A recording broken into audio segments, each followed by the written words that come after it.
You're wondering what's happening to your radio. It's developing a satiric point of view, zapping Japanese takeover giants, yuppie food, the BBC, and United States history. A sure sign you've crossed over into another dimension, the Freberg Zone. Stan, wake up. Where am I? That lead-in sounded like what's-his-name, but the second voice sounded like Ray Bradbury. I am Ray Bradbury, Stan. Don't you know me? Ray, I was just resting my eyes for a minute. Never close your eyes at the microphone. Really? You could have a bad accident that way. Like what? Well, another show could drive into you. Also, you could get your science fiction wires crossed. Bad karma.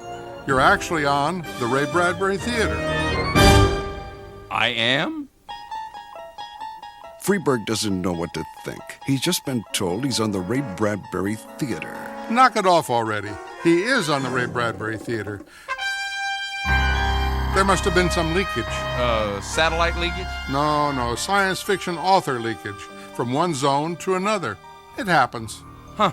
Arthur C. Clarke may leak into Isaac Asimov. Or Ray Bradbury get mixed up with Jackie Collins. She doesn't do science fiction. Oh. I guess you couldn't get mixed up with her then. Well, just one drink maybe. Oh, Can I get you something? Well, what do you got? Dandelion wine light? Perfect.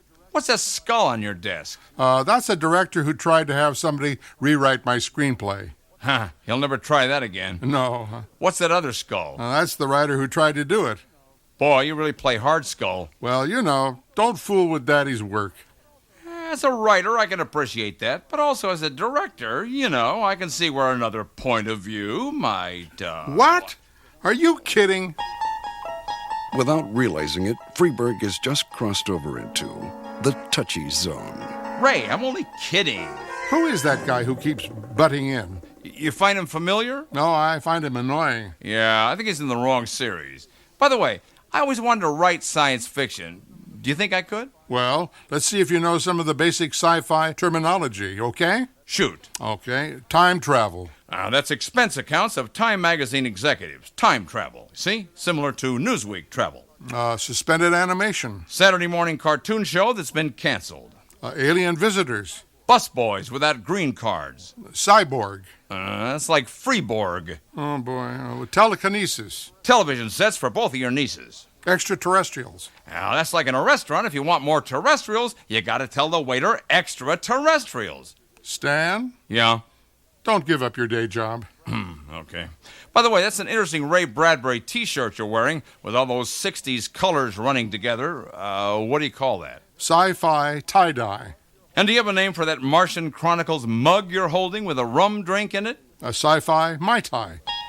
I never would have done a cheap sci-fi joke like that on my show. There he is again. Who is that guy? How will Freberg get out of this? I'll tell you how.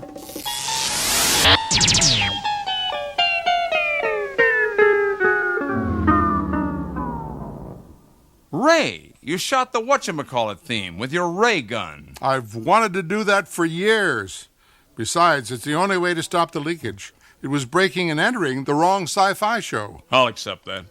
Our thanks to America's premier science fiction author, Ray Bradbury. And in closing, Ray, what do you call... Yes? That long-legged Martian woman in the mini dress with the tall black patent leather boots preparing short-cooked Chinese vegetables? Thigh-high, stir-fry, sci-fi. I was afraid of that. Get out of here. Good night, Ray. Good night, Stan.